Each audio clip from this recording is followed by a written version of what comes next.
Okay, so one of the things I thought we might do every few episodes is just throw in some tips for any car content on YouTube that we find interesting.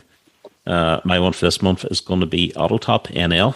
I'm not quite sure what NL stands for. I'm assuming Netherlands because they're based in Germany, as far as I know. But it's a channel I've been Hold on. quite a while. What? What? Netherlands because they're based in Germany. So you're back.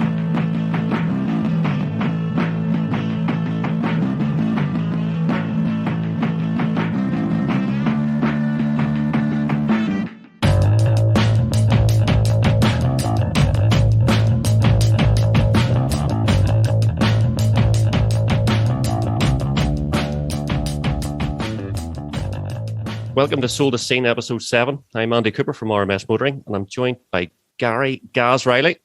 Hello. And Craig Rocco Allen. Hello. Look, it's just us this week. It feels like ages since it's just been us to have a chat, and there's a lot going on. But if you haven't heard it already, our last podcast was with GQ and Top Gear writer Jason Barlow. It's an epic 2.5 hour listen, but make sure you get into that if you haven't already. The reaction to that show has been pretty incredible, and Jason was a true gent. Also, dear listeners, I have a favour to ask. If you're listening on your iPhone or wherever, if you use Apple stuff, apparently if you rate and review us on Apple Podcasts, hopefully with lots of stars, it helps us get up rankings, which apparently is a good thing. So go and do good things.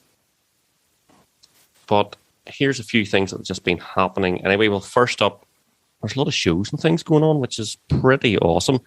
Next Sunday, which is the first Sunday in September, I think there's 3 shows coming up, and I did love the cars and casual cars and coffee for the mature car enthusiast. This is in the North Coast at Blackheath House Pottery and Cafe.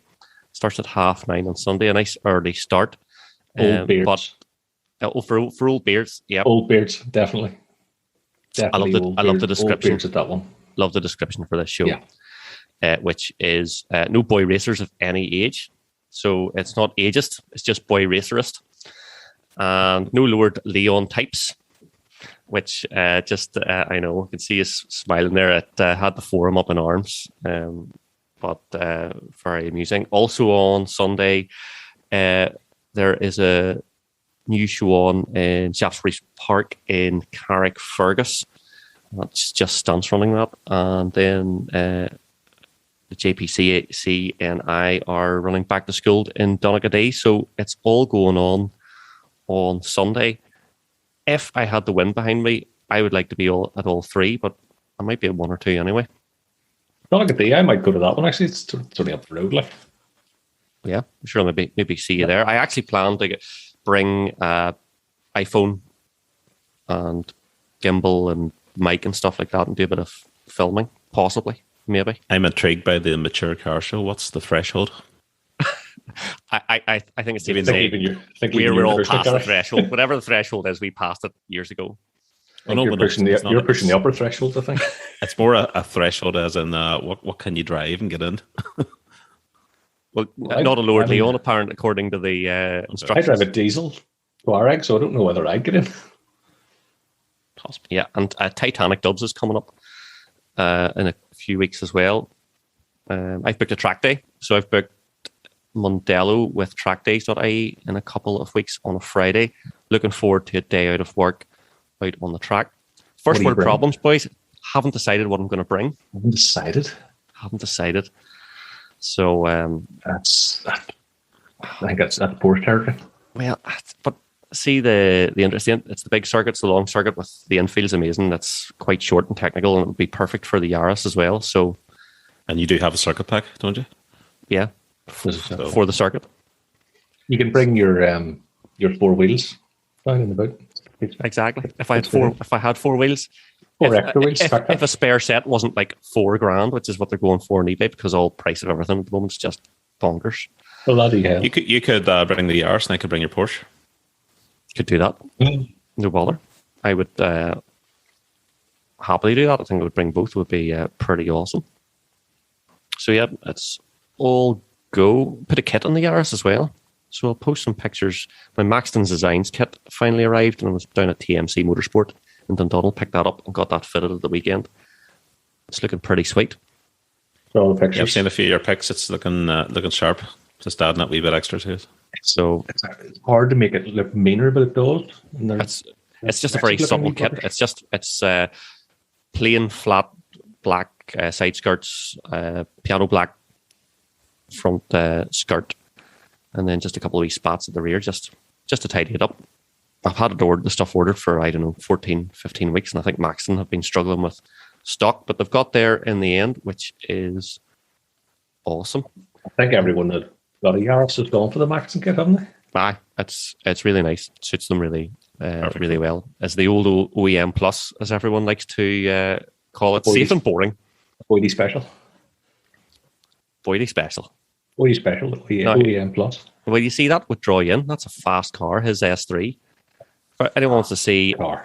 a fast car on the forum, check out Boydie's S3. Just absolutely wiping stuff out in the drag strip. And it just looks like a Clean as a lowered whistle. standard S3. Clean as a Incredible. whistle, and silly wee mods like diverting wee leads and cables and wires that don't do anything bad, but just looks nice. You spend the money just to divert a wee cable. Like, No, it looks the part. It looks the part. I'm trying to think what else I've been looking at. I really want to get across to England for a show. I am a huge fan of the late break show. Johnny Smith. Don't know if you guys have any of you watched it on YouTube. X Fifth Gear. the sort of tall guy. Yeah, I used to work for Max Power. He's good. Randomly watched him review a mini EV last week. I've turned into an absolute EV dickhead. He's very good at EVs. He did the iX3, which is the X3 all electric. Yeah, I know, but it's a bit bad. But he's reviewed some fantastic stuff. But he is now running a show. He has a podcast with Richard Porter, Sniff Petrol, called Sniff and Smith, and it's absolutely excellent as well. I listen to it religiously. But they are starting to run shows across in England. So I actually look to see about driving over for it, because flights at the moment out of Northern Ireland, Ryanair's pulling out. It's a nightmare. See, trying to get home on a Saturday evening, it's nearly impossible. You need to stay a whole weekend just to go over for a day. But Need to book well in advance, like we did for the classic show, which we'll be going to in 11 weeks. 12 not weeks. that you're counting. Nope. Not keeping tabs on it. Well, the classic show will be class. It's class just to get away. We're flying over Friday, back Sunday or something like that, Gary, aren't we? Yeah. A couple of sensible nights. Coffee, Yeah, aye. tea, stuff like that. Hopefully. But so I'm trying to get over to that. There's a show in Leicestershire in a couple of weeks' time, but struggling. I was actually looking at, have you ever heard of Sea Truck ferries out of Warren Point? Yes, I have randomly. Yeah. So the Sea Truck, I thought was the times were good and all that, but they're not taking ordinary passengers. They're just doing freight at the moment. Yeah. And I know they normally do cars. I would do the Liverpool ferry, but it's just dear at the moment with the restricted numbers they're allowed to bring and all that sort of stuff. It makes it a dear trip over. But any fans of our show and want another podcast to listen to, I highly recommend Sniff and Smith. And then Johnny Smith's videos on the Late Break Show are also excellent. The other things I was enjoying this week as well was ever watched the Car Wow drags? Yes, love them. Absolutely fantastic. So they seem to have David Coulthard with the Red Bull F1 car just racing everything. And that's just awesome. Although the Red Bull cars get thrashed by everything as well. Have you seen the this versus that Hoonigan videos? Is this the one where they just run the Hoonigan against everything, like They're running McLarens and Hoonigan stuff? against everything, but they've also done this versus that. So someone will bring like a Tesla plate and race it against a 1972 Chevy Bel Air, that type of thing. So they just run all the time. Class. Did you see the really Tesla played drag racing against the Rimac? Yes, I did. No, that was incredible. So you're talking two cars. The Tesla did like a 9.3 quarter mile at 160 mile an hour, and the Rimac was faster. It's just unbelievable. Unbelievable. as I say, I've been arguing with people on the forum about how good EVs are, and particularly the Plate Plus have turned into absolute arse. And but saying that, fast in a straight line is only so much fun. It is fun. Don't get me wrong; it's a load of fun, but it's a one-trick pony situation. So there's a video popped up on YouTube, and I meant to watch it, but I skipped by it, and I'll probably never really find it again. Someone brought his Model 3. Is it the Model 3? Model E? Model 3. Performance to Nürburgring. Mm-hmm. And I was sort of flicking through the thumbnails that pop up, and it looked like it went the very best. Oh, I would say it would. I must find it and go Yeah. back through. Yeah. As I say, I've turned it into an absolute EV hero. I think it's just the best thing in the world at the moment. The Tesla stuff, the Model 3 performance, what an amazingly... It drives really well. It just doesn't have the emotion of a... Big Pete's ordered one. Have people started actually dragging them as, I don't mean just for YouTube videos, but actually proper drag strips? There was So what category did they get lumped into? There was an American guy called, I think his channel's called the Tesla Racing Channel, and he's been racing on the street for a couple of years now. It was actually his dad's that he was racing in, and he's been doing it now for a long time. He blows the doors off everything. I think it's more like a cash days type of thing. You just show up and run with the brum. I think, is there not a problem with running those types of cars on the drag strips in the States? Because by law, in the rules that they have for the drag racing sport, if you do under a 9-second or a 10-second quarter, you're supposed to have parachutes fitted, something like that. And so there's some sort of prop because these things are so... Well, this guy, I don't know whether... Well, no, he has raced on a track. I've watched him race on track, but it's out in the middle of it. So... Imagine tying a bedsheet to the back of your Tesla just to get out in the track. Yeah. Well, more to get out on the drag strip than on track. The battery life wouldn't be there. I'll be interested to see how many laps the Tesla lasted for. Was it maybe you got 2 or 3 laps out of it, and then probably you had to wait 4 hours before you could go back out again? Yeah, good chance. Yeah, which sometimes at the Nürburgring haven't been there a few times is the case anyway, because someone bins it and then they have to be swept off the track one follicle at a time. I look forward to Big Pete's performance, Model 3 performance arriving. Well, taken out of it. I also recently reviewed the Hyundai i30N Performance DCT, which I did a wee video for actually. And you're wondering, well, I don't really want to become I'm not a YouTuber, but if I have something that people might be interested in, I'll stick the GoPro on it and talk some crap, because at least I can sort of pass on what I've looked at. I'm going to write a blog article for RMS on it. But Delight Hyundai are going to give me the Ioniq 5, the Project 45 Special Edition EV. So sure, I'll maybe take a scoot down your direction, Craig, and get you out in it to really get you a sign on the dotted line. I was all for a mini EV this month. It's so close. So close, because what I'd spend on the car is basically what I spend on diesel in the month. The range on it's absolutely garbage. What is the range like? On 15 paper, centimeters? 140 miles on paper. Realistically, 105, 110. With WLTP or whatever the hell they call it, which is you just need to take 25% off it to get and that's in it on a sunny day with the wind behind you. Yeah. So when the Northern Ireland cold winters kick in, you lose another 30%. So you'd nearly be charging it. Drive to work, charge it. Drive home, charge it. And sort of take the fun out of it. Yeah, I was close to going for one, but just don't think it's there yet. It's as a drivable car for a commute. I think they're brilliant because of the instant torque, and they always come with great toys and all that sort of stuff. The Mini's just a Cooper S, basically. It's exactly the same body as a Cooper S. They don't change anything, so they build them on the same assembly line to speed it up. So it's not a ground-up EV. It's built for piston car and... Yeah. Which I don't know, does that mean it's compromised? I mean, it's not that good? Well, the thing is, the range is shite, but the price is really good. What are about 30 grand or something like that? 24. For an electric one? Yeah, start That's at really 24. good. Because I think a Leaf's 30k, isn't it? Yeah, so you've got your options are to spec it are spec 1, spec 2, spec 3, and that sorts out all your toys and stuff. Nav comes with standard because it all comes in standard EV because you need the fucking thing to find a charger. So heated seats and heated windscreen, all that crap goes up. And then you pick your wheels and you pick your colour, and that's it. That's what you can spec. You pick 1, 2, 3 wheels and colour. Job That's you done. done. That's you done. Unreal. It's quite a bit of range. It's just pretty about the range.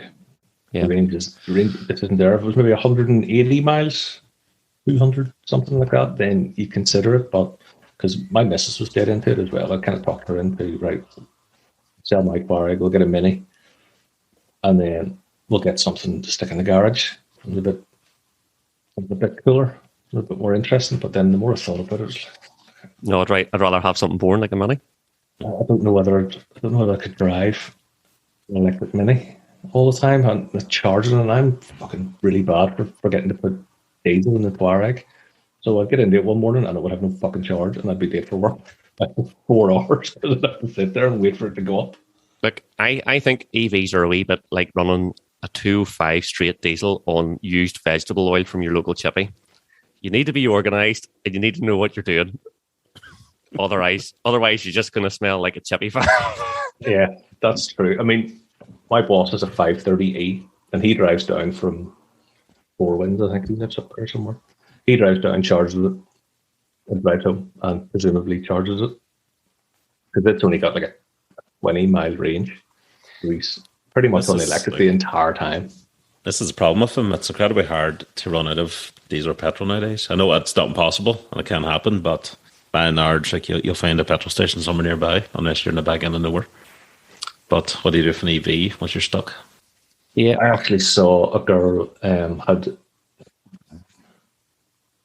driving a Golf E, and she was round the sort of Baylands area of Bangor, which is a fairly affluent area, and she just conked out in the middle of the road.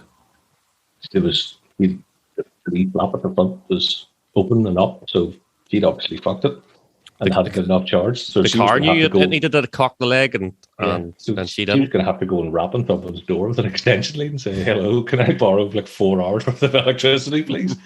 Just scoot off around to Sainsbury's to get a charge in. So it's See when they die, do not they very totally die? I guess there's no radio Yeah. or nothing. There's no no, reserve battery for I think the they eternal electrics or anything. think they just conk out. Just So dead. now I think some of them slow down. You know, they will slow you down to a crawl, because again, I think there was a good test someone did. It maybe was CarWow or someone like that did a test, and they ran a whole pile of cars right to the end of their range to see what would happen. Because yes, they all have a separate battery to run the electrics, as in they have a 12-volt conventional battery to run the ignition and all that sort of stuff. But Yeah. then, so you'll still have your probably blower on a screen and stuff to tell you that you have no power. But I think it just slows down and slows down. But you would know. I would say that person who conked the car in the middle of Bang, she would have known. Like, Yeah, I would must have been say everything screaming at would her. have been Must have been screaming screaming. at her. Yeah. So there's a very good chance she just pushed her luck. And as I say, when it goes down to zero, you probably get another 5%, maybe 3%. To go, right, you're at zero. Now, Go to a fucking charger right now. devil's And you- advocate here. Hands up. Who has ever ran out of petrol? I know I have. I have, yeah. Yeah. I have. Yeah. So like that's going to happen. At least, but it's the jerry can situation. You just can't do the jerry can. You need a really, really, really, there's really no long quick extension lead. Yeah. Yeah. But In the You know when boot of your the car. TV remote gets really low in power and you give it like a slap with your hand and it works for an Take the hour. batteries out and rub them.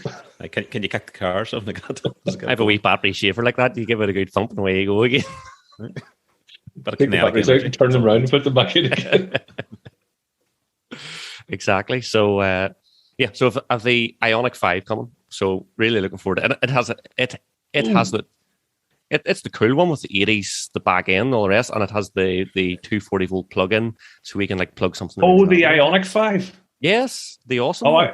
I thought you said like a Kona 5 or something. No, I the don't- Ionic 5, like the, Oh, no, yeah, I really, really want one of them. I think Yeah, they're they're- amazing. and this is the Project 45 special edition one, so it looks It looks class. I'm kind of concerned that I would be like, it's like a sign on the dotted line type job. Like, I think it's going to be brilliant. Bring it Yeah. down and definitely show me that. Yeah, Because it's going to be In fact, so funky. get them to lend it to me, for fuck's sake. I'm a big EV advocate and the most liked man on RMS. Thank you very much. But See if you can get an i20 as well, Andy, when you're at it. I read a review of one of them yesterday, an Evil, and it was like really, really. He's already well had received. one, the bollocks. no, I had Not the i30. i30. I had the Did you, not, i30. did you not get the i20 like a couple of weeks ago? No, it was the i30, the bigger one. Yeah. I got, but That's I will really get good. an I'll certainly ask the question. Because i20's kind of it's like a Yaris competitor, isn't it? Size wise and everything. Well, if you read Evo, the article did say that the GR Yaris did blow it out of the water. Anyway, Well, still. so the i30N is actually spectacular. Really, really capable car. Very quick. The 8-speed dual clutch box is fantastic in it. Like, I was very impressed. I've always been a big fan of those. Always. Yeah, and it's quite understated. It's a wee bit of a Q car because unless you know that performance blue, see if you bought it in like a dark color, like dark gray or something like that, it would just totally blend in. It's very understated compared to, I don't know, your lowered Leon types that aren't allowed to that show. Yeah, but it's really good. So the video, I'll be doing an article for RMS. We have the Ioniq 5 coming too, so that's pretty exciting. Did you see on Collecting Cars? I don't know if you guys are purveyors of the Collecting Cars auction site. I'm a big fan. Jensen Button's 964. It's 964 turbo, like the Bad Boys. Is that the sort of was like a pale blue. baby blue one? Yeah. Yeah, It was lovely. it's awesome. Well, it Looked is immaculate as well. It has what's that? 46 hours to go, and it's sitting at 250,000. Mm-hmm. It's not going to sit at 250,000, I would well bet. Yeah. No. 20. Love to see where it goes 20, in the last hour or so. I'll The last post a 20 link. minutes. A link to that in the show notes because it is just incredible. Chris Harris did a fantastic review video of it, so that's well worth watching. But yeah, so that's the crack. And then just there was a huge amount of supercars out a couple of weekends ago. I spotted them down at Sprucefield. They were all heading to the air ambulance thing down at Bishop's Court. Gary, you managed to get down to the track, didn't you? Yeah, took a spin down. Thought I'd only be down for a couple of hours. We ended up staying the whole day because there's just took a lot of time getting around and crossing the track. There's far more cars actually than I expected, having not been to it before. Yeah, it was brilliant. Seemed to be an endless amount of Ferraris, Porsches, McLarens, Lamborghinis, TVRs, all the usual kind of M cars and all their kind of fast executive saloons and things. But just they all came in, did a lap around the track, and just to hear them going around there was amazing. You know, the kind of cacophony of engines and things. They were doing charity runs, weren't they? You could pay something and get out. Yeah, they actually ran out of slots. I think it was so popular. There were people queuing up for it. I'd hope to get out a run on something, but I was heading up towards the paddock and I heard the announcement coming over saying like no one else come up here because we've just run out of spaces. There's a queue right around the corner for it already. There's only so many cars and so many laps that they can do. So But I think they were out from Friday morning and then they were out on Saturday, I believe, somewhere else around the country, maybe the North Coast. And then at Bishop's Court on Sunday, and I think altogether they raised 54,000 for their ambulance, which is fantastic. There you go. It's amazing. That's unreal. That's unreal. Yeah, I think there's actually there was that event itself, the air ambulance event, which was attracting supercars for the supercar run, and then I think there was two other. There was the Driven Club where we're at it as well, and this new club called the Bumblebee 1000. So it's basically three supercar clubs in one. Between that and COVID and people just wanting to get out and all the rest, I have never seen metal like it. Like there's tens of millions of pounds worth of cars there, and like over hundreds of supercars. And lots of Northern Irish riders. Like, it amazes me just how many McLarens have because there are in this neck of the woods that we don't really see out and about very often. Unless you go to an event like this. Ferraris, SF90s, and Yeah. Pistas, and all sorts of. Oh, it was just. Was that the one with the green Enzo? Yes, the green Enzo. Heard about the green Enzo? Yes, there's a bit of chat in the forum. There's some photos. Graham Curry was down the track. I couldn't make it, which people have. I have endlessly been ribbed because I was at a christening, and so I saw the supercars at Sprucefield, and then had to go to the christening. Of course, I was only at Bishop's Court 3 or 4 weeks ago in the GT4, and I was bursting to get back out on the track. Although Gary, the track looked like it was bunged. Looked busy. It was busy, yeah. You didn't really get a proper track run. I'd say it was more just kind of a straight line run for the passengers. I don't think any guys were really giving it well away through the corners. Yeah, but still cool to do. And then this weekend coming up too, there's a lot of stuff on. So it's pretty awesome. I have an announcement.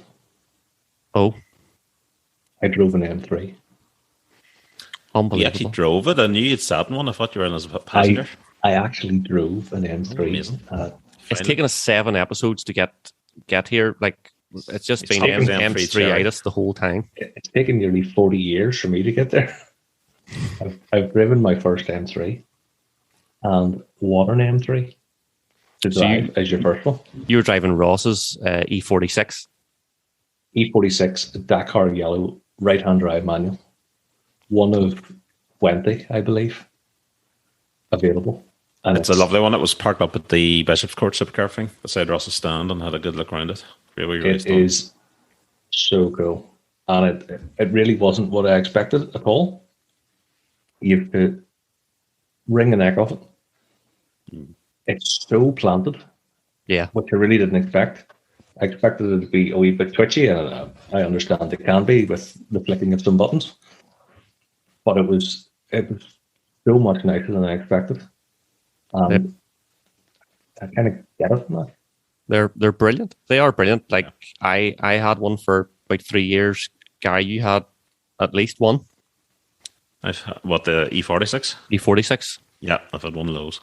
Yeah. No, they're It was really very good, and a huge thanks to It's a zingy engine.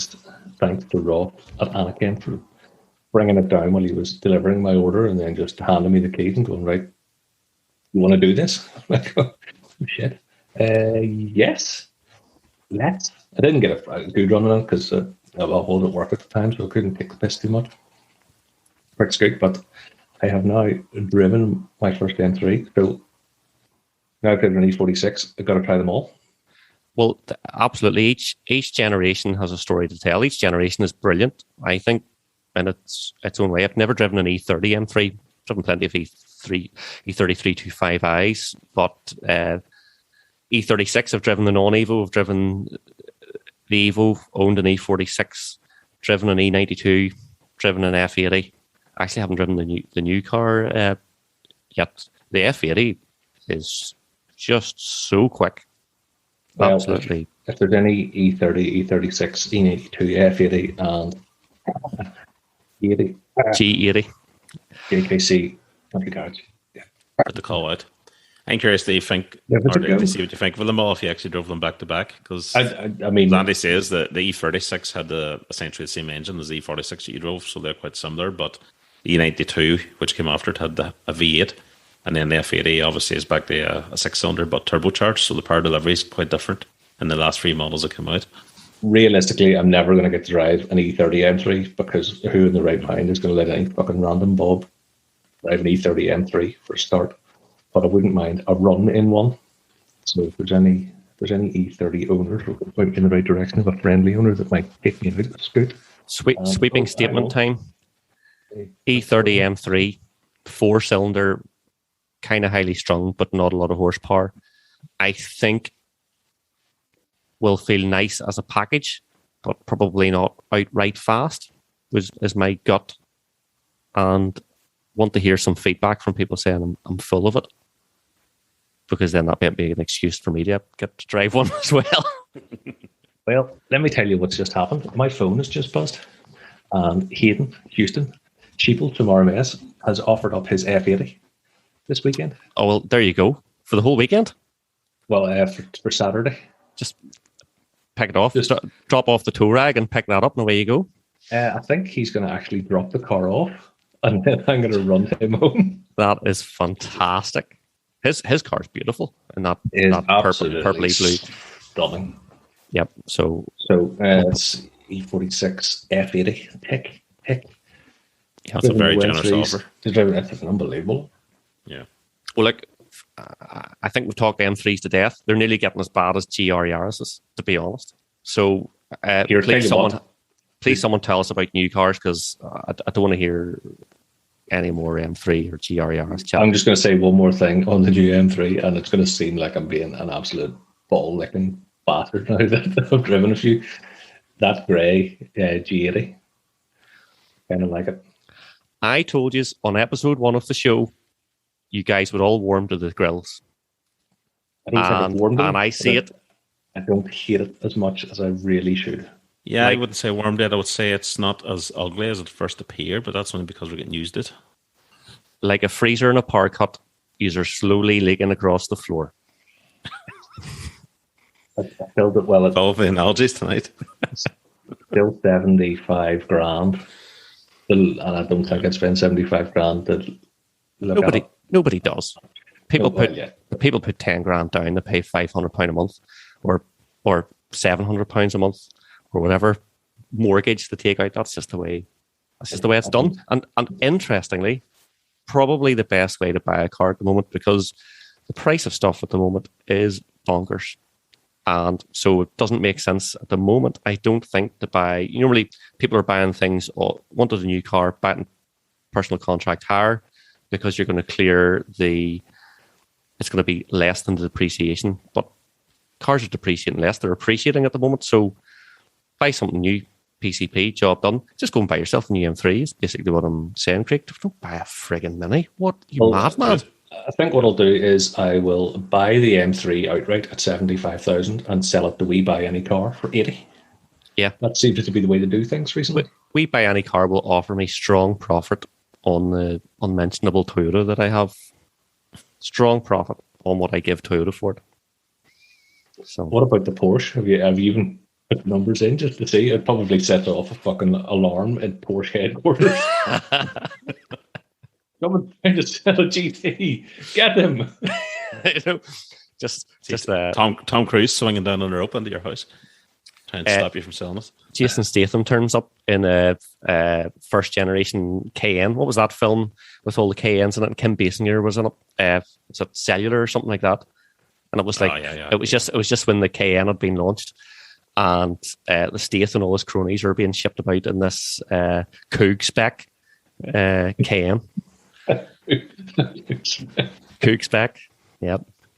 So anyway, new vehicles, Gary, go for it. Tell us what's coming. What's coming? New Honda Integra. Beautiful After car. a 15-year break since the last had an Integra model on the road, so there's little to no information yet. It was literally just a teaser photo that they released of the front of it, which we'll drop into the thread and people can have a look at it. But quite streamlined looking headlights and kind of funky looking from the front so far. But I say they haven't released anything at all about the specs, so it's just all speculation. But a lot of people would say it's likely to be based on the Civic, at least on that platform. And if that's so, then we'll have the 300 brake engine from the FK at Civic Type R. Who knows? I saw a full blown up picture of what the concept was, and if you compare it to the current Type R, really, really tame. Yeah. So That's good news. Yeah, That's what I wanted to hear. That's what I wanted to hear. They'll Because- either go, right, keep it tame, or they'll bonkers it up. And I think they'll fuck it up if they do that. No, anyone in the performance car world who wants the best hot hatch money can buy, it's the FK8 Civic Type R. But I cannot get round the looks of it. It's just 15-year-old design language from the end of the Max Power days when it was going out of fashion, and they just haven't moved on. And yet an amazing chassis, an amazing engine. Like I'm a Honda head through and through, and I absolutely love them, but just can't quite handle the looks. They're just teetering a little bit in the edge of too much. And saying that, they have brought out this new one. I forget what you call it now. It's basically the same engine, the same chassis, but they've taken away the spoiler and made it a bit tamer looking, which might appeal to some people. Yeah, it's like a Touring or something. I can't remember the model of it something itself. like that. Yeah, but Type S or something, I don't know. but even still, it's still too Larry in the wrong type. It's too Asbo in the wrong type of way, you know. But yeah, and then I'm trying to think what else is coming out. The Integra's coming. Oh, Nissan. We're not getting this, No. but Nissan have launched the new Z car in Japan. So I think it's just called the Nissan Z. They weren't very imaginative. Like, did they run out of numbers or something? You know, like 240, 260, 280, 300 ZX, 200 SX, 350Z. Oh, what else is there? I'll just call it Z, which is a bit more poor that they're not bringing it to the UK. Because if you've seen the pictures of it, it looks pretty cool. It has a bit of like a BMW Z8 type style, shark nose type thing going on at the front, and then the sort of 80s retro S13 back end, which is the retail cool, one's meant to be like 40 grand, $40,000. Sorry, which would probably have translated into 40 or 45 grand over here, which seems great value for what you get. 400 horse, 3-litre V6, normally aspirated. Super's 55, is it? Yeah, and this would blow the doors off the Super. Yeah, I love it. I think it looks absolutely brilliant. I love that it's really retro looking, and yeah, carried over so many cues from the older models, and it has a decent amount of power. Is it turbocharged? I don't know. Is it? I don't think so. I think it seems like it'll be a Mustang competitor, kind of falling in that category. I was reading a couple of sort of reviews on the price and stuff, and we're like, okay, it's 40 grand for the base, but by the time you add the dealer add-ons and all that stuff, and it's the one you'd want to buy, it's probably going to be close to $50,000. But still, $50,000 isn't an awful lot of money for 400 brake. Good news. Good news. The new Z has 400 horsepower and 350 pound-foot of torque, thanks to its, and this is the most important part of all of this conversation, to its new twin turbocharged 3-litre V6. We are flying. We just need to take that to auto-tune, boom, 500 horse, smoke the tubes from Ballymena back to Belfast. Fantastic. Thank you very much. That's going to be a cracker. Just need to get the 370Z never took off, really, and I often wondered why. And was it the engine? Would they have been more popular if guys were tuning and stuff if they'd went down a different road? That old VQ35 was about 300 brake. You couldn't really tune it unless you supercharged it or turbocharged it, which was just enormous money, and it was just a wee bit lackluster. The whole car was just a wee bit on the flabby, because it was GT cars. I suppose it was against what the F-Type Jag and that sort of stuff. Mm-hmm. It just, I don't know, it just didn't seem as focused as this. But this new car with that engine, you know, that is the problem that the GT86 had. Normally aspirated, so just not enough poke. Although it was beautifully balanced car, it was the sort of thing that just felt right. Everything was in proportion, but proportion is overrated. When you can have more horsepower.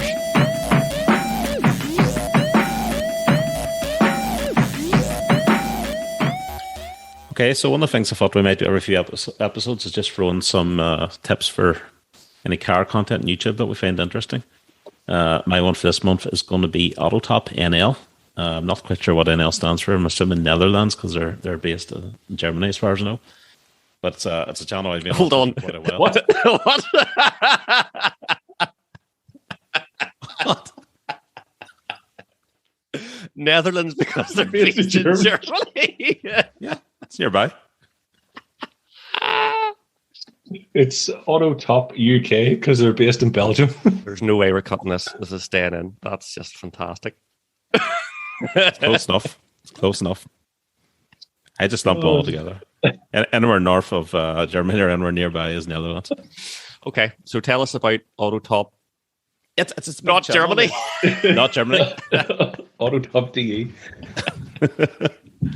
It's a big channel. They've almost 3 million subscribers, 30 million views every month, and on average, they release at least 2 videos per day. And they test a massive variety of cars, everything from OEM cars to modified, new car releases, hot hatches, fast diesels, hypercars, you name it.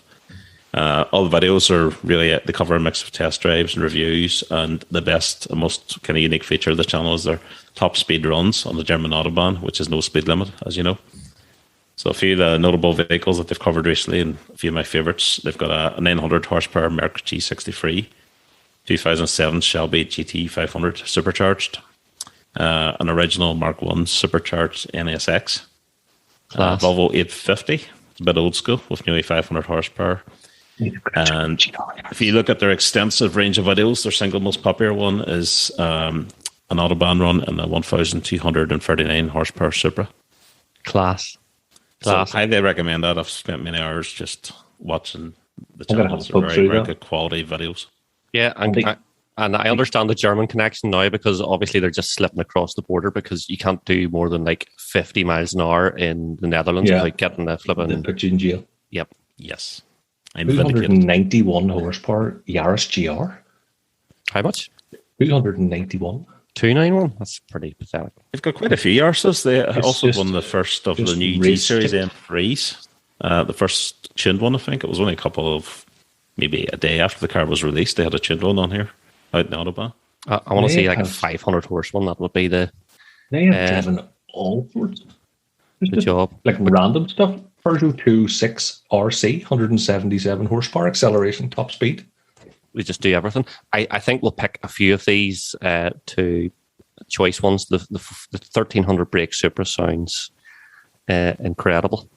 It's insane watching it, the noise especially. I'd love to know the source of the cars because, as you say, they do have a really random stuff. They'll have a brand new BMW for review, and then next day it'll be a 106 with a V8 engine in it. An Alfa Romeo 166 in between a Ferrari 812 Superfast and a 330e 360 horsepower one. It's nothing that's too dear or nothing that's too cheap. It's as long as it's interesting and tuned. Class. Some good stuff there. I'll be poking through. I'll have a look at that. Yeah. We'll post some of those videos in the show notes for sure. Okay, so I think you guys have done a bit more work than I have because I haven't really looked at this, but you guys have looked at some of the questions that you have encountered on the forum. You're going to You be put on basically the spot started here. Yeah. you started a thread there asking for questions, and I knew this would be a bad idea, but you've entertained it, and here we go. You're going to have to go in dry here because we want answers from you. So while me and Gary are talking, you may be thinking, Oh, I'm dear. going to get long pauses. yeah, we can't have long pauses. So let's just crack on. Let's crack on. We're going Okay. to start at the top and work ourselves down. Here we go. You're only allowed to eradicate one. Right, question one. Let's start this professionally here. Question one. I can't even remember who it was from because I didn't write this down and I'm not going back now. So balls to it. You're only allowed You know to who you are. eradicate one. You know who you are. D-turbo spewing black smoke or 1.2 petrols with screamer pipes. There's a place in this world for 1.2 petrols with screamer pipes. There is. It's not even a thing anymore. I think that D turbos have ruled the roost now, and they're just going to be part of the picture. Screamer pipes aren't really a thing anymore, are they? Yeah, they still are. Yeah, I've heard the odd one. Can you get 1.2s anymore? I don't know. A big 900cc two-cylinder now with the same power. Well, I think that killing off the D turbos is the easy one because I don't think there's that many screamer pipes about. But I don't think that D turbos are cockroach cars. They will never die. No. Look, we'll try. I think it's a tough one. It's like trying to choose who would you shoot first, Jimmy Savile or Gary Glitter. It's just tricky. I'm going to go with D-Turbo also, but only because I once had a 1.2 Nova with a Pico. And that's like a distant cousin of the Screamer. Slight affinity there. Right, I'm going to read some of these questions because it's going to get me out of answering them. Question number 2: if you could only own one car for the rest of your life, budget of 15 grand, what would it be and why? That is a good question. And I think I'm driving it at the minute. Volkswagen Touareg. Big, comfortable. It has to do me into my older age. It's nice to look at. It's not horrendous upkeep. Keep getting ideas to change it. I'm going to come back to what has heated leather memory seats. Fuck all else out there for 15 grand, but it's not very quick or fun. So, big fast SUV, some sort, Cayenne GTS, something like that. I don't think you get a Cayenne GTS for 15 grand, would you? Oh, yeah. Early one. Early one, yeah. Something like that. It would be the Porsche bills that will put me off. Yeah, well, I'm gonna have to be paying them with my pension. They have to do me from now to forever. I think probably a big issue. Probably a big SUV of some sort. I think I'd go for the E92 BMW M3. I've had one before, and I keep thinking I would love to go back to it at some point. They are two-door, but I've only got one kid, so it's practical enough for me. He can squeeze in and out. Looks great with the bigger arches and the bulges and the M kit and so on. It's got a high-revving V8, 414 horsepower. Sounds amazing, especially with an aftermarket exhaust. It's well kitted out, it's well built, it's modern enough to enjoy daily, and just about slips into the price range. Need Would you get an E92 M3 for 15 grand? That'd be fairly ropey. No, can be got. Mine was close to 16 when I bought it. It was good nick. And I don't remember, 70,000 miles. But prices nowadays, I don't know. Proper M3 fanboy I am. I think whilst I buy some time, someone get on the Auto Trader there and see what the cheapest D92 M3 is. And I see two Auto Trader experts just launching to their keyboards. It's terrible to pick more German cars here, but I think something fast estate car, if I only had to have one thing. And I was going to say something really random, like a F30 335i estate manual and put a diff in it. Or maybe, I don't think I could buy an E60 or a C63 AMG estate, like a 2007 to 2013 shape one for that sort of money. Maybe, Craig. Sorry, what was that? Sorry, I'm looking at the M3s. Well, what's the cheapest M3? 14 grand. Oh, there you go. Grand, yeah. It's convertible though. It's a convertible. It's black. It's only got 69,000 miles and it's 14 grand. You would look well in a convertible, Gary. I would. Aside from that, it's E46. Hair flapping in the wind. As far as the eye can see. For a good. So, if you're going to have to go up near 20. There's a black coupe at 15,995. Did they actually specify it has to be 15 grand dead or in the 15 grand range? I think it's 15 grand. You might get it for 15. Picky now. So I'm hoping for there's a C63 Saloon Racer for 14,450, but I would really want an estate if it's possible. But I think that might be too much to ask. 16.8. But it's a private sale. There's bound to be £1,800 worth of negotiation in there. Is there be a wiggle room? Wiggle room. So no, I'm convinced that could be found. C63 AMG estate car. Throw the dog in the back and leave black lines behind me. Fantastic. It's the best car that guy's ever owned. Okay. Next question is motorsport or motor show? Motor show. I fucking hate motorsport. I'm on a motoring podcast and I can't stand it. It's just driving. I hate it. It is. The wrong show. Lewis Hamilton's a very good driver. Just driving. I drive every day. So you don't sit in performance cars. You hate driving. You hate motorsport. I know. What the hell are you doing here? This is the wrong show. I don't honestly know. I cannot stand motorsport. Anytime. I don't like rallying. I don't like superbikes. I don't like F1. I don't like anything. Well, I obviously like things, but I don't like motorsport. I can't. You actually do like things, do you? The odd time, yeah. But motorsport isn't one of them. It's just moaning fuckers all the time. I have to beg to differ. I have family members who rally. I've done a bit of it myself. Shows are a great way to saunter around, look at stuff, but there's nothing beats being in the thick of the action. I'm sure Andy would agree, having drifted. Look, the best part of a show for me generally is the live action part.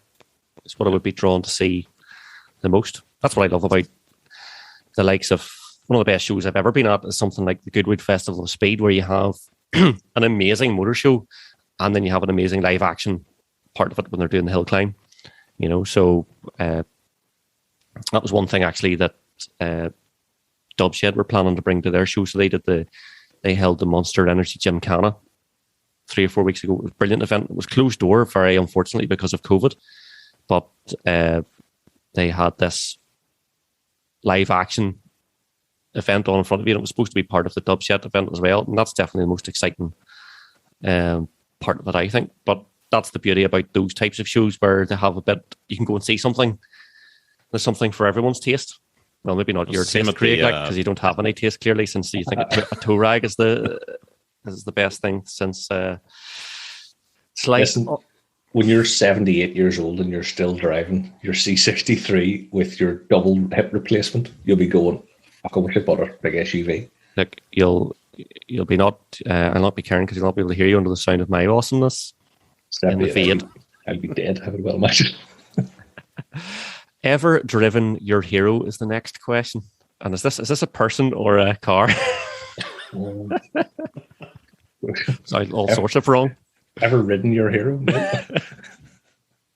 This is going to surprise you, but no, I haven't. Shocking. I haven't. My dream car, R8. Touareg. R8 V8. Early one. Why an early one? Why a V8? Why not a V10 plus? Why not? Well, I'm trying to stick to something that I'm realistically going to be able to afford in the next, hopefully, 2-3 years to go out and buy. And a V10's just that extra sort of 10 grand that I can't buy. Those V8s are very affordable now. Yeah, I mean, they're mid-30s. Mid-30s, yeah. It's Pablo was looking at getting one. If you're willing to take on nose in round auto trader from a potential headache over maybe a cat car, you're maybe looking late 20s, 30. But I'm sure the bills are terrifying. So I haven't even driven one, and I'm sure when I do, it'll either be, this is the best thing I've ever driven and I absolutely love it, even if it drives like a bag of fucking spanners, or I'll drive it and go, it's disappointing, and I'll walk away. I've driven a V10. That sound is incredible. It is a piece of engineering. The whole vehicle is just so well resolved, but it's nearly such a polished article that it takes away a wee bit of the supercarness, because it is a supercar, really. Mm-hmm. But it has the same interior as the TT I had for 6 months there. It's very, very easy to drive. It's very comfortable. It is lacking a bit of the drama, or I don't know what it is. It sounds mad to say that needs to be something a bit slightly awkward or quirky or something like that you need from a supercar experience, where it just is an Audi A4 on, it feels that homogenized and pasteurized, It's just the approach, wasn't it? It's built to be usable. Yeah. But I think that's where I'd be. I would like that, I think. Yeah, but it's still cool, like. Still Not cool. The terrifying, like what was the Lotus you had? Exige. That Arge run with the massive sills on it. I couldn't even fucking get into the damn thing. That's the type of thing. Like every day you go, right, I'm going to take the R8 run. You know what? Fuck it, I'm not. Yeah. Because I can't get into the bastard. And if I'm going to pull up outside somewhere and go, right, watch me get into my supercar. Oh, shit, here we go. I have to dislocate both my knees. Yeah. Look, I totally agree with that. See the GT4 versus the Exige. I drive the GT4 more in normal situations. I'll take it to the petrol station. I'll take it to work or whatever else a lot more than I would have done the Exige, because you're right, it was just a wee bit compromised. It was mental. It was awesome, mental, but compromised. It was awesome, but it was just when you open the door, you're like, what? How did I even get into this? You need to take the roof off, then can I get in? Gary? I don't know. My hero car keeps changing as time moves on and I get older. I don't think it's something you pick one at 18 that stays with you for the rest of your life. I think when I was 17 or 18, it was probably an E36 M3. I sat behind a brand new one and always swore I would have one at some point, and then I did. And then recent years, I had a real obsession with the R35 GTR, which I was fortunate enough to drive a fair few times and absolutely met all my expectations. Just think it's amazing and still do. Currently, it's actually the new, well, not the new, the most recent Honda NSX, the Mark II. which I think they're highly underrated. Never seen one on the road. Would love to get a drive one, but don't know if that'll ever happen. I think they've actually just announced that they're going to cease production on them shortly. I was going to ask that very question. So did they make that many? I don't think they sold very well at all. No, the interest level was pretty low. They didn't, and it may be suffering from the same thing that the R8 suffered from. I think maybe people thought they're a bit too soft or too friendly or too usable. But yet, watch Chris Harris reviewing it, he loved it. You watch anyone else who reviewed it, they loved it, when they are very sharp. Do you know what? I think lusting after something and actually owning it are probably two different things as well, because I'm pretty fortunate, as a lot of guys are, you yourself, Gary, especially, to have driven a lot of things. But sometimes the reality of having something versus lusting after it are two totally different marked things. And the other thing is too, sometimes you could end up driving something that you had never even crossed your radar, and it was one of the most awesome driving things. Like the Lotus Evora that I had was a fantastic, amazing driving road car, and it hadn't really been on my radar that much until I drove it. It was just also the fact that I had seen that car brand new getting picked up from Lotus was a kind of a weird thing, but it wasn't really something that was never a poster car for me or anything like that. Lotus was never massively on my radar, and I've went to having two Lotuses, and now I have a brand new one in order. Like it's mad how these things go, but yeah, all those cars are incredible. I suppose driving a Ferrari this year, again, not really a poster car.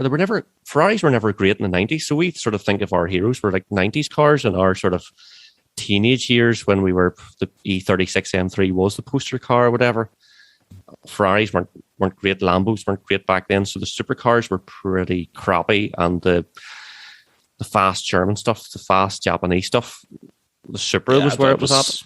RX-7, Supras, even Cosworths, things like that. That's yeah, kind of so the whole game has moved on now, where I think I would love to, and I don't know if I'll be disappointed by it or not, is a V Advantage. I would love a drive in a V Advantage, so I haven't driven that, but that's a bit of a hero car. The new one with the Mercedes engine? No, the older, sort of mid-2000s car. He had one of them, didn't he? Very briefly, and he chopped it in for a Maserati in the end. Not long after he got to. So, and I remember Woodcutter was looking at getting one at one stage as well, but that sort of interests me, sort of aluminium body, transaxle gearbox, kind of lightweight, kind of GT, beautiful design, all that sort of stuff. V8, built in the UK, and I don't know if that maybe appeals to some people. Maybe appeals to me more now because I like the Lotus stuff, but I've been behind one at full chat on a road down in Dublin, and it sounded incredible. But the only bad thing I've ever heard about them really is the gearbox, which is an acquired taste, I think. Yes, clunky and hard work, and a clutch is a dear to do on them as well. But they're a lot of value if you can put up with running the 4.3 or 4.7 or the V12. The V12 is apparently just the absolute ticket. Anyway, enough of that waffle. You've 200 quid to spend on car stuff. What are you buying and why? Craig? I am taking a trip to the Anachem website and stocking up like I did last week. What two things are you buying? I'm buying as much cleanse as I can carry because it is the best wheel cleaner I've ever seen. And I was always, remember CarTech wheel cleaner? It was like, I don't know, it was like pure acid. You could kill a man with a CarTech spray. I was always a big believer in this stuff, and this cleanse is better. I used to use CarTech on fucking everything. Clean it, barbecue, CarTech, root, CarTech, everything. Cleanse is better. Well, get yourself some cleanse. Anachem are a site sponsor, but separate to that, their stuff seems really, really good. But I now have two cars with flipping ceramic coatings on them, so you need to use all this fancy pH neutral sort of stuff. And I've the Anachem, whatever it is, shampoo, which is good for the ceramic coating and purge and all the rest. wheel cleaner, TFR, all that sort of stuff that doesn't make a mess. Not the usual turtleback stuff I'd normally throw at the car. Mirror. I know that was brilliant. Bringing back the memories of the Mirror man at Nuts Corner Market. I'm 90% sure I still have a bottle of Mirror somewhere. It was that blue square, like rectangular bottle with the wee handle and a fake chrome cap on it. That's the one. And the wee guy with the wee mini bonnet who would stand and set a light at the Nuts Corner Market doing the demo. But anyway, enough about 80s and 90s car cleaning. Gary, 200 quid to spend on car stuff. I don't know. I had to think about this one. If it was the 90s, I'd be straight out for like a fucking head unit and big subwoofer or something from the back. Shitty subwoofer, that price right enough. But nowadays, I'd probably treat the car a bit of TLC. I'll get like a fancy cleaning kit that Craig got. Some new floor mats, black ice, magic tree, and put the rest to road tax. Very exciting. It's like one of my answers. That's diabolical. I couldn't think of anything else. Well, if you want like anything decent for the engine or a body kit or anything, 200's not going to cut it. So. I'll tell you what 200 quid will buy you. 200 quid will buy a set of IBAC, probably a Pro Kit, IBAC Pro Kit, which will lower just about everything. 25mm, nice and reserved, looks good. Car will probably drive well. I'm debating this at the moment with the Yaris. Do I put an IBAC kit into it and get the geometry done? I think it would be a good job, but I'm still sitting on the fence. But yeah, 200 quid. 190 odd quid will buy you a set of springs. Yep. That's surprising. I could also get you about 4 years worth of Lansale tires. A lifetime supply. You put some Lansales on your electric Mini, Craig, you're set for life. Tell you what. Flying, literally. Okay, next question. Most surprisingly impressive test drive was Gary. Good old Vauxhall VXR8. Greatly impressed me a few years back. I got into it kind of expecting typical Vauxhall, plain, but I knew it had a V8, so I thought it would be a little bit frisky, but it felt much closer to an E39 M5 than it had any right to. Handing money, set up everything. Chris Burns had a red one, yep. Big Red, he used to call it, yeah. Yeah. It's a lovely thing to drive, and it's probably the Holden engineering in it. They're built in Australia or whatever and shipped it here and rebadged. Mook had or has one as well. He had one, didn't he? Mook had a red one, yeah. So shout out to Mook on the forum. Hope he's keeping well. I would really, really love a run in the Bathurst, the supercharged one. Oh, yeah. I mean, one of those. Awesome. I've gone completely the other way. From a big, massive car to a little tiny Abarth 595 Turismo. I had one on loan when my wife's 500 was getting service, and it was so impressive. I actually wrote a blog on RMS for it. That's right. Remember that? Chris Suter, when he was on episode 2, if anyone wants to listen to that, he has one, doesn't he? He was getting it tuned by TMC. Him and his brothers were buying 500s, and they were going to TMC to get them tuned, and he said something like a grand. A grand, wasn't it? Yeah, they get crazy power. 240 brake or something like that. That's class. But the 595 Turismo was 165 brake. Really well spec'd. Stupidly fun little car. Popped and banged and overrun. Just really fun. And I'd buy one as a second. You couldn't daily drive it. It'd fucking kill you doing any sort of miles on it because you still sit on them rather than in them. And they're a wee bit rattly and a wee bit spine chattering. It's just so much fun. My wife hates them. At their time, fix it again tomorrow. Standard Italian, but cool. Yeah, if I be doing, our second car does maybe 3,000 miles a year, so it would be ideal for that. But she hates them. So why on earth are you looking at an electric Mini? Anyway, I'm going to answer this question because if I get an electric Mini, then the thing that does the 3,000 miles a year could be something really cool. Okay.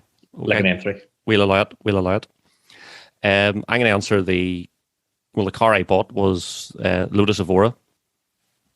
I was looking for an M135i at the time. This was 5-6 years ago, and had pretty much my heart set on. I had a 335D. I had saved up the difference. It was only about $7 or $8 difference between only. plenty of difference between the 335D and the M135i, but it was a totally new generation of car because my 335D was an E92, and then randomly went and test drove the Lotus and was blown away. Something that looked like nothing else, drove like nothing else. And totally, it wasn't that outright fast. It actually probably was just about the same sort of pace as the M135i. It was also 10 grand more. It was the first time I had to take out a loan, but it was like, take someone else's money so I can buy this car. And I've been doing the same thing ever since. Just keep roll on the loans. Oh my goodness. So, okay, next question. What was your biggest mechanical balls up? Craig, I haven't. I was going to say, I didn't even throw an answer into this because I don't do any of my own mechanicking because I'm fucking useless. You're bound to have like changed the wheel or something. Nope. Surely you did something. Oh, actually, I did. Actually, the one time I painted the wheels on my A4 and I couldn't get the fucking things back on, and it took me like 90 minutes, and in the end, I rang Bibby. Please come and put this fucking wheel on. And he worked out and just went, "What's wrong?" I went, "I can't get the wheel on, Bib." What about the entire Tigra project? Does that count as a balls? 5 seconds. No, that thing's a masterpiece. Give me that. We skimmed the roof of that with a number plate. Really? Brilliant. Yeah, Nice. me and Ryan McElville. Nice. We skimmed the roof with a number plate while shouting "man skims" for the win into the night. We hadn't slept an awful lot, and there was only us two there. Nice. Cozy. Madness of setting in. Cozy. Very cozy. Well, I'm sure I've told you the story about me breaking the key when I was at a drift event in England. So that's probably one of my silliest things, was trying to use a car key to fix the bonnet latches, break the car key, and then lock myself out of the tow car that I couldn't then drive anywhere. And I was in Newcastle upon Tyne or Middlesbrough or somewhere. Nice. But I've done many other silly things, but that one was quite spectacular. Gary? I've done my own fair share of servicing and basic engine work over the years, but the biggest balls up was changing the turbo intake manifold on my old 200 SX. Because one of the bolts was in a very awkward spot, and I don't, to this day, know what I did, but I either sheared it or bent it or something, and it wouldn't budge. And say it, when the shit hits the fan, normally I'll spend a few hours working at it and try and get my head around it, but I just couldn't get in for this, so just threw my hands up, took it to the mechanic, and it cost me another 3 or 4 days and a lot of time. A lot of pain, a lot of money, but got it sorted in the end. See, I don't have the patience. If it didn't come out, I would break something else to get the fucking thing out. And that's why I just... That was the danger. So if there's something wrong with this, I'm going to take it to an adult who knows what they're doing. Do you know what? There's no replacement for like spending a bit of time with someone who is really, really good at their craft. I remember I was doing the drifting and all the rest, and spending some time with Willie Kennedy, who built the engines, and just, how methodical he was, and all the tips and skills, and how to use the tools properly, and I learned make it look easy. so much. Yeah, made it look easy, but I learned a lot. I was doing a washer wiper hose the other night, and he was like, "Get a wee tiny screwdriver and just open the because they go into like a T-piece, and there's sometimes they've been in the T-piece for forever. They're impossible to get out. And just the screwdriver, just lift the edge of the outer of the PVC and spray with a WD-40, and then let it sit, and then 5 minutes later, just pops off. Just wee silly things like that people do just tricks to of the trade that you learn. I'd have just cut that off in a rage yeah. and then burnt it. Now this isn't a mechanical balls up, but I do remember almost a vehicle purchase balls up, which required a lot of mechanical sorting. Did I ever tell you about the 200SX I bought in England that needed a turbo? That I found out when I was test driving it needed a turbo. No. So this was about 15 years ago. I had just blown up the R33 Skyline, as you do, but I had already booked a drift event. So the simple answer was just to fly over to England and buy an S14 and drive it to Rockingham and compete in a completely standard car, because there was no regulations. It was like the Autosport magazine drift thing or something like that there. So I flew over, I think it was Preston or somewhere like that. He was getting the train, landed in Preston, and took car for a test drive. And I was like, "This is the slowest S14 in the country." And they're only 200 brake standard. This was like a 95, so a non-facelift, horrible blobby lights car in the ubiquitous green. And I said to the guys, like, "This needs a turbo. This is done." And I got a couple of £100 off it. And I was like, "What do I do? The event's tomorrow, and I'm going to compete in this." And it has no turbo. And like literally it could barely do 50 miles an hour. So I was in Preston, north of England, and I rang Julian Smith, who at the time it was called Watford Motorsport, but he runs Garage D, so massive drift car mechanicking service just at Watford, just in the M25. And I was like, "Look, I'm in Preston now. It's 2 o'clock, 1 o'clock in the afternoon. Any chance you could have a look at this?" And he says, "Oh yeah, mate, come on down." He's like, from New Zealand. And so I went down the road. I think I arrived there about 9 o'clock in the evening, and they had like a big queue of drift cars because they were all getting ready for the event the next day. So he says, "Oh, don't worry about it. We'll get it looked at." So 2 o'clock in the morning, we pulled it in onto the ramp and pulled the turbo off it. And the wastegate, I don't know what had happened to it, but it wasn't closing properly. So we fixed the wastegate, screwed it all back together, took it out for a test drive at like 5 in the morning round the industrial estates round Watford, hanging like a picture, and it was going great. So then I just drove straight to Rockingham, and I came 28th out of 56. That's and then that night we drove to Holyhead. It was a cracker weekend. We drove to Holyhead that night and went to Mondello the next morning and competed in it there too. I almost took out the pictures from it somewhere. Brought it home and sold it. The end.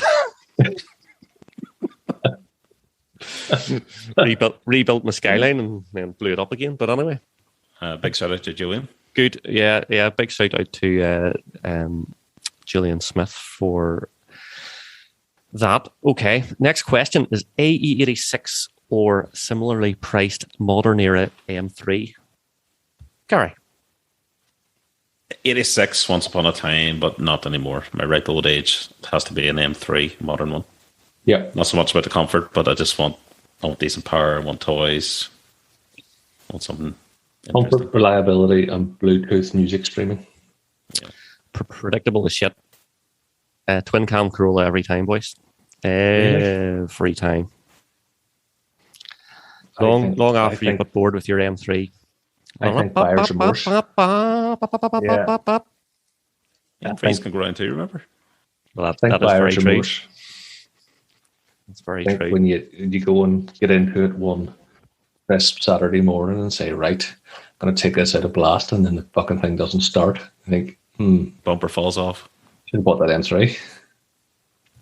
It's Toyota. Perfectly reliable. Oh, shit. Okay. Next question. Show and tell your favorite car gadget. Well, we can hardly show it because it's a podcast and someone's going to be sitting in their car tempted to go and look at the show notes. But others guess what it is. Posted a picture in here. Someone has posted a picture. Andy will know what it is. Craig might not. He's not mechanically named. So I'm going to describe this. It looks like a Game Boy, but it's red. It has a black face and then a wee LED windowy thing. I'm going to have a wild guess at some sort of OBD scannery thing. It looks like a controller of one of them foldable beds that you have the terrible ads on TV for late at night. I scrubbed out all the buttons and the writing on the screen because I thought you might say it's an MP3 player or something like that. Some kind of old car MP3 player. Yeah, if it You're correct, it is. It's an OBD scanner. That's what you need when you need to have your EGR valve replaced, but you don't want to do it. So you just have that constantly plugged into the OBD port, and then every 10 minutes, reset, you get the power back out of limp mode, and away we go. It's not have any car gadgets at all. Not any car gadgets. Nothing. So we failed miserably on that, and I wasn't prepared for that. So I am sure I could hope out some interesting car gadgets that most people will guess because we all actually know what they are. Next question: one bucket or two? One big sponge. I would One say catch giant yourself sponge. on. We're not washing cars in the mucky streets of Calcutta. One Yeah. bucket will do. I'm one bucket now. I don't use a sponge. I do use a mitt, I use a bit as well. No. but 2 buckets. Life is too short. Next question: Scania bucket, Scanning a bucket. a Scania jacket, and Tang Swedish boots. rally driver. Yeah. Scania jacket and Tang boots were fellas wearing their Mrs. Jeggings with no socks and bell end Siaga trainers. Balenciaga. Bell end Siaga. You have to dress as one. Which is it? Mine's the Mrs. Gaggins with no sock and Balenciaga trainers. So, unsurprisingly, I can't dress like a fucking lorry driver. I'd wear Craig's Mrs. Jeggings too. I'm gonna take the Scania gear and also say we have some sick deviants on the forum. The thought of me getting into my missus's jeans. My missus is like 5'1". She's like this big. She's so small. I can't even get my fucking arms into her jeans. So when I put them on my legs, it would be quite the sight. You'd see Balenciaga. Oh, we're going to be here all night. There's more questions. What's the worst injury you've got working at a car? I actually have one of these because I stupidly did something to the Focus. Remember my Focus I had a million years ago? Yes. The arrows were pointing to T-Met where it should have just been taken to immediately. Pointing to Jesus. Cut himself on an arrow. The front grill, I hit something or reversed into something or drove into something. Fucking something drove into me. The grill at the front of the bumper came off. So I took myself down to Colin Allen and bought some bonder and right on this on it. Friday night in my old house. So I stuck it all on and I was lying down on the driveway holding the grill tight so it would step. Yeah. I was there for a good 20, 25 minutes, just lying in my driveway in the middle of like a cul-de-sac. People just thought I was fucking lunatic. It was all finished now. Here we go. And I went to get up and where I'd put the bonder, I'd like set it behind my head and it had leaked out. So I bonded the back of my head to my driveway. After a bit of sort of struggling, I got up. I had a full head of gravel just Nice. bonded to the back of my hair. It took fucking hours to get out as well. Just stand in the shower with boiling water on my head. Absolutely hilarious. Rape this bone out. You just couldn't stand anywhere in case you just stuck to something. Yeah, it was. Thank Christ my housemate wasn't there because I had to explain to him like, "What's that shit in your head?" Oh, never mind. Just straight up into the shower. And we were doing the Cleager, the timeline, and it just got ridiculous towards the end. So the vast majority of the building of that car was done in the last 2 weeks, and we had sort of 17 weeks to do it. It was all nearly had a nervous breakdown a couple of times. That's Okay. probably the worst. Right, I'm gonna move this on. Gary, worst injury? Nothing that put me in hospital, but my dad used to keep the big industrial jars of thinners, like the ones that come up the head of your waist, in his garage. And I had to open a new one day. I was using it to do something, and I thought, I'll move it 5 feet in that direction.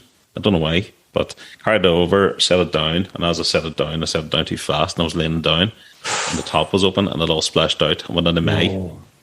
And that was just horrendous. It was so sore. I had eye drops for weeks. That's pretty grim. Other than that, just usual raised knuckles, bang my head off rear axles. Yeah, just like generally melting 100. myself on all sorts of things. I try and wear gloves now as much as possible. Just doing anything because for me, you just completely wreck yourself. Nothing's coming to mind, but I'm sure I've done many silly things. I remember one time, Matt, my brother, was giving me a hand to change the clutch on the drift car, and we hadn't drained the gearbox of oil, and so we pulled the prop shaft out, and he got the entire contents of an S14 gearbox all over him. So yeah, Did you injure yourself laughing? the smell. Oh my goodness, it was horrendous. But by the way, he had like £100 pair of jeans on him, and there was this gearbox. And like gearbox oil, if you've ever smelt it, it's the most disgusting smelling thing ever.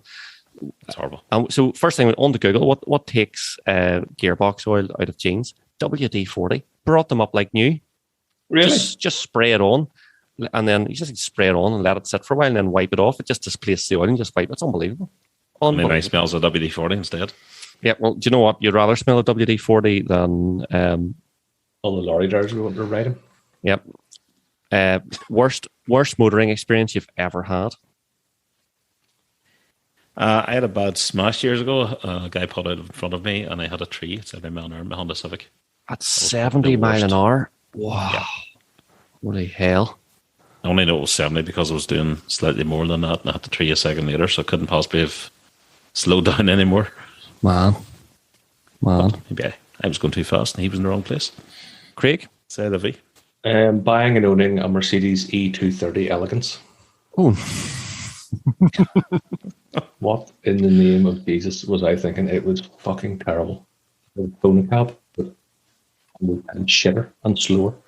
But it was right up to the Dublin a lot, and I was just brutal, terrible. Do you get flashbacks?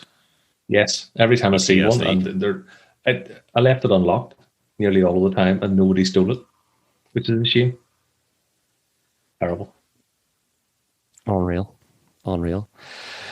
Oh, the worst experience I had. I remember I was over the show across the water, and heading back up the road, heading to the airport or something like that, and there was a guy who overtook me and overtook a pile of cars, and then he was obviously in a rush to go somewhere, but just very ignorant, pushing into traffic and stuff like that, and whatever way it happened, I ended up nearly beside this guy, and he sort of thought I wasn't letting him out into traffic because then I was on a dual carriageway.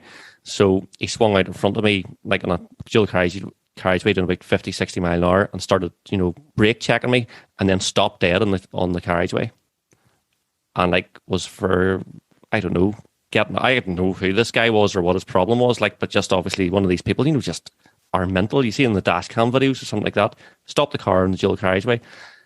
Thank God, 4 or 5 cars back, unmarked police car, saw the whole thing, and I think it went to court.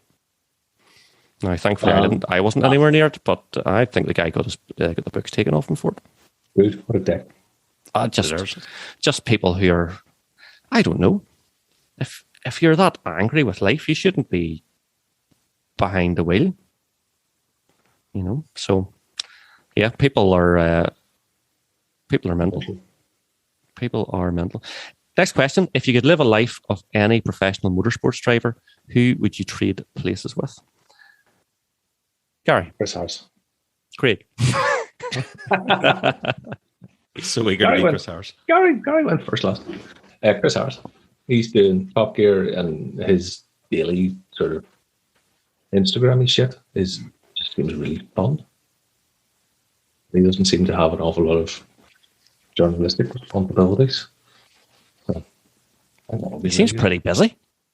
Yeah, busy doing stuff, not doing the boring shit writing for the Telegraph.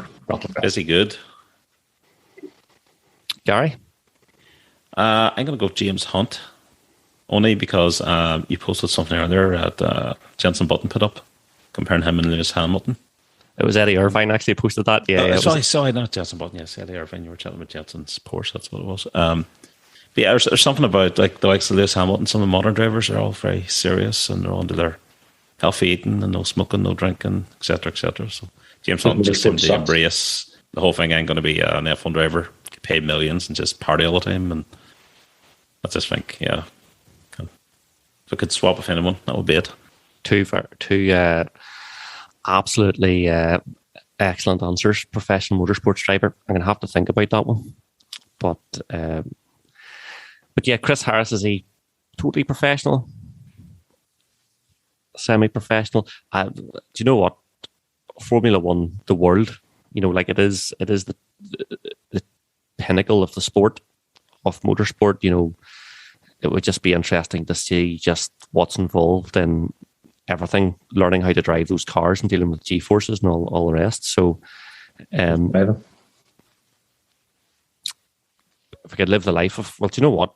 No matter what you think of him, Lewis has had a good life. Do you know what I mean? He sounds like he died. He's incredibly successful. You just can't take that away from them, no matter what you think of his clothes choices or whatever else. It's unreal. Okay, Next, he's very talented. Definitely. Absolutely. Next question: what would you buy as a daily driver? This is a funny one. GR Yaris or a 997 Carrera 2S. Any other suggestions that's not a Mark V GTI? Which is the standard RMS answer, Mark V GTI. There's no point in answering this question because I've been there and done that. But Craig, what's your answer? And you can't say Touareg. It's GR. Or one of those Hyundai N from earlier. Maybe a Kia. Yeah, great car. As is the 997, as is the Yaris, as is a Mark V GTI. To be honest, I've driven a Mark V GTI. It's not nice. Yeah. I'd go for the Yaris purely because I think the 997, you'd always be worried about something bad happening to it. Whereas the Yaris has got the good reliability and it's still only a 6-month-old car, so it shouldn't really. Well, as I grow my beard here, we have to ask the question, whoever asked the question in the forum, 997, are we talking about an early 997, which has IMS bearing issues, or are we talking about DFI second generation 997, which is much more reliable? If you're talking GR Yaris money, so what's a £35,000 997? That's a Gen 2. And just on that point, the Gen 2 cars were 30, and now they're 35. I don't know who bought Gixxer Mark's beautiful looking Gen 2 PDK, Peter K 997, but it was a bargain at 30 grand or 28 and a half or something like that there. Guards red. Absolutely class, because you don't see those cars under 35 grand at the moment. Yeah. For something that's 12, 13 years old. But the 997 is a straight out of the door classic. Really is. Gary, what do you think yourself? It's got to be a fucking Yaris again. You? Who knows? You. I think that the 911 would be amazing to own, because putting aside reliability or IMS issues or anything else, there's no such thing as a bad 911 really to drive. But I think for the type of roads I drive, it's just a personal decision. Back roads and stuff, the Yaris would be more fun. I could probably push it a bit more, so that would be my choice. I suppose to say I'm in a lucky situation is just thanks to the banks is an understatement. But they're two very different vehicles. I know the GT4 and the Yaris are just chalk and cheese. And I say to people, there's some people that have seen the Yaris and look at it and go, "What's that? Is that a Yaris?" Like, it doesn't look like a Yaris to people, and people ask questions about it, which is awesome. Whereas people just look at the GT4 and go, "Oh, it's a red Porsche. Look at the state of view," type thing. It's like, well, see, on a wet day on a B road, the Porsche wouldn't see what way the Yaris went. Mm-hmm. Because it's just so capable in that particular type of environment. It's some crack. Next question. What is your best or most interesting bit of car trivia, Gary? Did you know, the dramatic pause now, the world record for removing or replacing a car engine is 42 seconds, done on a Ford Escort back in 1985. So are we talking like a Mark III Escort? And this on TV on like Blue Peter or some shit by the Army? It was shown, yeah, it was shown somewhere. And I think was it Mark II or Mark III? I can't quite remember. Well, 85 I think is Mark III Escort, and are we talking like the 1300 Popular, like the pushrod engine? Yeah. Did they do like an XR3? No, it was a plain old Escort. And not an RS 1600i, no. I'm nearly sure it was the Remy who did this on Blue Peter. What was it, 1985? Fuck, I probably watched it. So remember, that's removing and replacing. So that's 21 seconds each way. That's unbelievable. And I'm sorry for the alert there, but I had to take my bin out this evening. That was what my phone was buzzing for. The life and times of a Porsche owner. Not just... Indeed. And someone takes it out for you. Yes, you just click the fingers. A man comes. I have a blue rope hanging out the back of the GT4 and just attach it onto it. You wonder if a modern engine, if all the sensors and shit, we could even do it in 4 minutes. Never mind. That's unbelievable. Craig, best or most interesting car trivia? John DeLorean from DMC Cars. He used to have a country? No, he didn't. He used to have a company called LMC, which stood for Logan Machine Company, and they made snowcats. The things you see on ski resorts for going up and down the mountains. And we'll post a picture in the show notes. Have a look at the headlights. And then he just used to sell snow. Yeah, the story about LMC is fantastic, but we'll probably cover that on another show because I read the whole story about it and then it just got too long. And like, this is going to be like a 4-hour episode. It's a really good story. DeLorean's unbelievable. Unbelievable. It's very appropriate at a machine which just cleared up white powder all day long. Yeah, no. So if you have a look at the show notes, you can see the headlights on one of the snowcats, and they are very familiar. Yeah. What happened when they hit the idiot? I have no 1.21 gigawatts.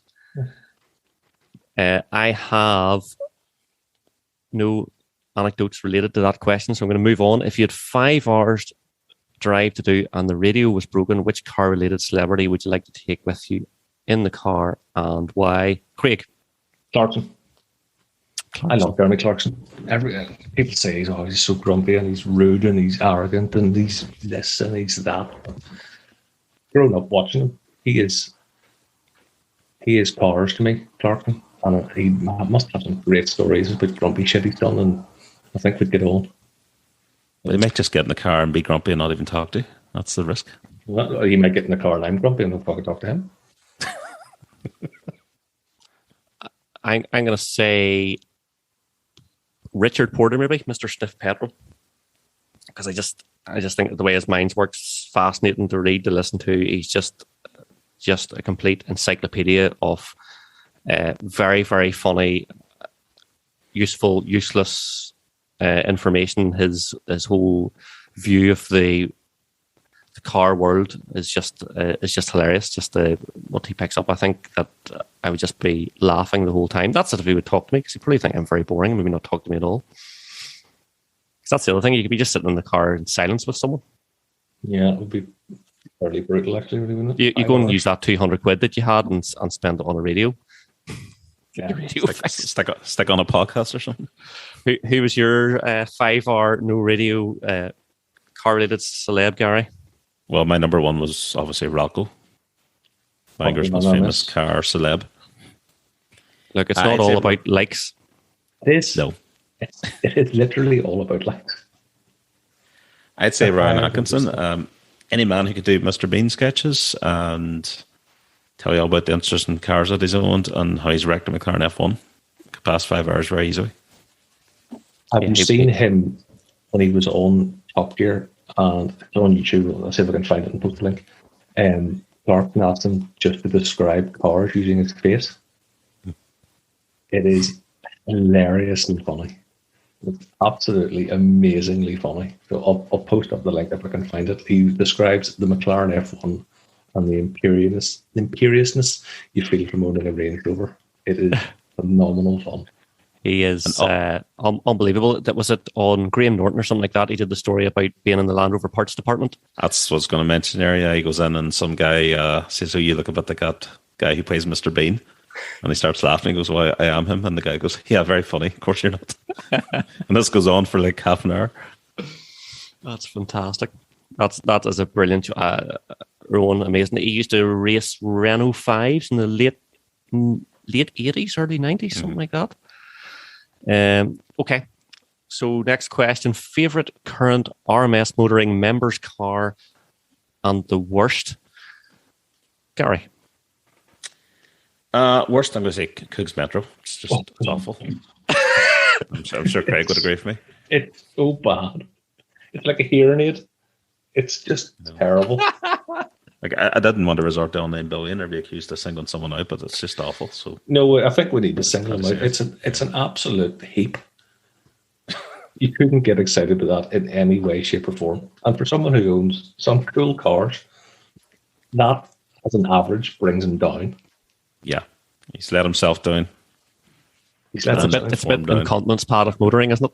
It's just terrible. What? For best cars, I'm going to say, without any note of our slicking here, Andy's red GT4 is awesome. Gixxer's red GT3. It's a bit of a Porsche theme here, but Renault's Honda S2000, Evo 98's red Integra DC5, the low mileage one, and Johnny G's white R35 GTR. But I could easily pick out an R50 cars. I think the quality and the variety and the members forum at the moment is just fantastic. Yeah, and for those of you who are listening to the podcast and don't know what the hell we're talking about, open your web browser, go to search for RMS Motoring, go onto the forum, go into the members car section, and just look at some of the amazing stuff that the Northern Irish and further afield members have. It's just absolutely staggering. Craig? Best would be Jed's pickup. The pickup doesn't really sell it. That big Jed massive lorry thing. Mm-hmm. It's so cool. Gisela's F355. LD Cigaris. But my favourite car, even though it sold ages ago, was Andy McMaster's Huracan. It was just a step above everything else that I've ever been near. It was mind-blowing. Jaw-dropping car. And just excellent stuff. My favourite car, or certainly one of my favourite cars, and it has been for a long, long time, is EF Ian's 260Z with the RB26 on it. Yes. Yeah. And awesome. I was heartbroken for him when he had done this amazing build and then had to strip it all back down again because there was rot in the chassis, and literally take what was one of the most perfect builds and have to pull it to pieces again. And just more power to him, but just absolutely fantastic. Next members cars. Andy, can we go back to the old theme of members cars, please? Not the blog style one. People agree with me. It's not for the podcast. It's not for the podcast. People agree with. Oh, this is the only fucking. It's an ecumenical matter. This is next question, and I'm going to answer this one here. What is your unpopular opinion with cars? Now, this one's easy. My general hate for the Mark III Golf, and specifically the Mark III Golf VR6, which just will have 4 tons. Which will just have some of the Redo podcast team just shouting at me, but they're just friggin' terrible. They're just VR6, a lazy VR6 engine with moderate power output, only 170 brake, a terrible, heavy, lardy chassis. Not a pretty car to look at whatsoever. It's just that perfect mid-90s Volkswagen blandness where they just had no character. They were just terrible. So, Gary? I'm going to say I have less than zero interest in electric cars. And I feel like I'm being slowly outnumbered by colleagues and peers and friends who are starting to like them. I think them as a future. I think they're bland. I think they lack any kind of character, and it takes something like a 2,000 horsepower Rimac to even get a smidge of interest from me. And I suspect that most EVs, that once you get bored of its straight line acceleration, which is the party piece, there's nothing left to enjoy when you're only driving the car at 5 temps or 6 temps. Fair enough. It is the challenge of electric cars, isn't it? Because they just become a bit bland, and I think they're going to go the way of it's going to be like a mobile phone. You're just going to have a thing 2 years and then get a new thing. Yeah, the new thing and get a new thing, and the things will eventually, as time goes on, get better and better and better.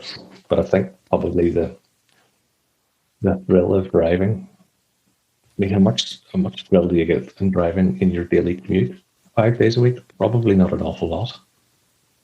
The right road, you can find a lot. I think if you're driving down that same road 10 times a week, eventually the road itself gets fucking boring. And it's just here we go again. Here we go again. Well, I have the luxury of taking numerous different routes to get to where I'm going, so I do mix it up a bit. And like some of the roads near where I live are brilliant. The Hill Road, for example, is very smooth, twisty back road. I love driving on it. I don't do an awful lot of driving outside of my commute, probably because I don't really have anything very interesting to do it in. But I don't know. I think EVs for the vast majority of driving is going to be the way forward. And anyway, here, my unpopular opinion: old cars are shit. They are. They break down all the time. They aren't safe or comfortable. And as a car, literally anything newer is better. You can argue feeling and nostalgia all you want. It doesn't start when you get into it. It's a piece of shit. That's the end of discussion. They are. You can't have a lovely old car. If it doesn't start, it's not an old car. An ornament. So let's go back to because let's forget about old cars are old cars. Like old cars are classics and sometimes just a piece of engineering. You just want to park it and look at it. I have piano. Right, back to EVs, right? Because this is an interesting one about EVs getting boring. So interested what you guys think of this. At what stage do you think driverless cars will be really a contender, or is there just far too many variables for them to become viable? This is iRobot stuff. I suspect I will be long dead before this happens because the infrastructure required is just minimal. Even the busiest of routes, it's impossible to even think about the technology required. I think that it's in terms of technology, the basic stuff for doing like motorway autonomous driving and that sort of stuff is going to be no problem on a clearly marked out road and stuff like that. I know that the Yaris, it has like lane centering and all that sort of stuff and active cruise, and it works really well on a motorway. And you really can relax a lot more because the systems are that good. But see, on a back road, it doesn't know where the hedge is. It doesn't know where the center of the road is. It just drives you all over it. So there's a lot to be done. But see, at the same time, see if I knew that every single lorry on the road had a proper autonomous safety systems, so that a driver doesn't have a laptop on his dashboard and he's watching Housewives of Kirk Cobain, and he's not going to drive into a bus of 50 school kids because the systems are going to sort things out. That's been awake for 4 days. Exactly. In fact, the lack of lorry drivers is a huge problem at the moment. Yeah. Huge problem. But anyway, so look, this looks like the last question. With the success of recent Cars and Coffees, am I interested in running an RMS one or a Soul to Scene Live? Yes, absolutely. But I'm not someone who generally organises and runs things. But I think we need to make an exception and get this show literally on the road. Plus, it's 20 years of RMS this year. So that's 20. Yep. So COVID is sort of scuppering things because I sort of thought about doing something in and around now, but there's a lot of other good events happening. So there's just absolutely no point in thinking about doing something else. But yeah, I think a Soul to Scene Live would just be up for that, guys, in the back of a horse trailer. And a wee crappy speaker in the back of a horse trailer in the back of a Touareg. That's what normally is hung out at the back of those. Yeah, I'm sure we can make it work. Yeah, absolutely. Why the hell not? Do some guest interviews. Get Sitter's coffee van lined up. All right. Well, anything else, guys? I think that's all for this week. I think that I am fully exhausted by the questions that I did no research for. And yeah, I could have nattered on for another while. I'm just coming across like a real grumpy bastard all the time, and I'm not like that in real life. You have to. Understand. I'm not. Yeah, well, so this is your podcast persona, is it? Just grumpy old her in the corner. Some things annoy the shit out of me, and I let it get to me and come across like a real grumpy shit, but I'm not. Quite a happy person. I think that we let the listeners decide. 7 episodes in, I think there's a thread of truth forming, and you don't like it, and you're trying to backpedal. You will see and Soul to Scene Live what an absolute laugh machine I am. Skipping around the flowers. Yeah, I will be hosting and happy smiliness. Well, on that wondrous happy note from the happy man himself, Craig, and his tour egg. Thanks everyone so much for listening. If you have any questions, ask us on the forum at rmsmotoring.com/forum.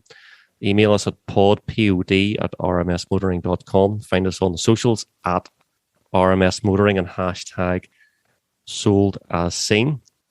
And we hope to hear from you soon. Remember to like and subscribe and do all those things that help the podcast grow. And we'll talk to you soon. All the best.